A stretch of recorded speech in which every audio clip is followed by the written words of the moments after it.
अस्सलाम वालेकुम। ज़हर ज़िंदगी ड्रामे जी दोस्तों नेक्स्ट एपिसोड जी तफ़सील तव्हांखे ॾींदा हलूं ऐं सॼी कहाणी ॿुधाईंदा हलूं जेका हाणे सुभाणे किस्त थींदी। छा उन्ही में रबन हथियार फिटा कंदो हाकिम खान जे अॻियां?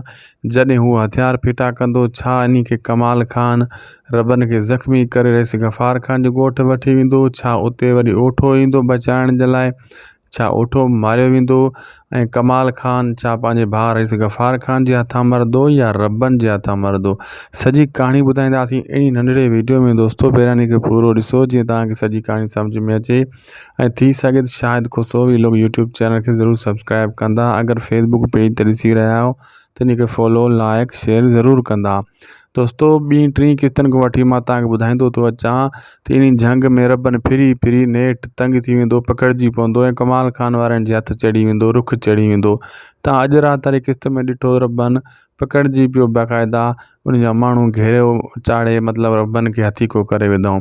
हाणे नेक्स्ट एपिसोड में रबन हथियार फिटा कंदो इहो बि मां तव्हांखे ॿुधायो। हाणे फिटा कंदो ऐं हाकिम खान जी ॻाल्हियुनि में अची वेंदो रबन। पोइ इन खे तो पकड़े वेंदा ऐं फ़ैसिले जी तारीख़ जॾहिं आहे सुभाणे मतिलबु ॿी किस्त में 2 किस्तूं हिते बि गुज़री वेंदियूं। छाजे करे हाणे हिन हफ़्ते वारियूं किस्तां जेकियूं आहिनि उहे आख़िरी किस्तां ईंदियूं। बहरहाल पोइ जेको आहे फ़ैसिले जे दौरान उते कुझु ॻाल्हियूं इन्हनि जूं तइ विच में शुदा थींदियूं, लेकिन हिते गड़बड़ बि इन्हनि जी थींदी कमाल खान वारनि जी। ऐं ओठो ताड़ में हूंदो त मां कहिड़े बि तरीक़े सां फ़ैसिलो कामयाबु न थियणु ॾियां, छाजे करे उन ख़बर आहे रईस गफ़ार खान खे ई मारींदा। अहिड़े हिसाब सां हू पोइ रबन खे जेको आहे ठो ठाहींदा, रबन सां ॾाढो विढ़ंदो कमाल खान जॾहिं रईस गफ़ार खान जे ॻोठ ॾे वठी वेंदो ऐं रबन खे वॾो कुटको ॾींदो।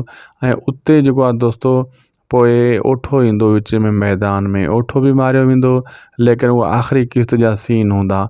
उन खां बाद में जेको आहे रईस गफ़ार खान जे हथां कमाल खान मरदो। बहरहाल आख़िरी किस्त में 2-3 किस्तां लॻंदियूं अञा।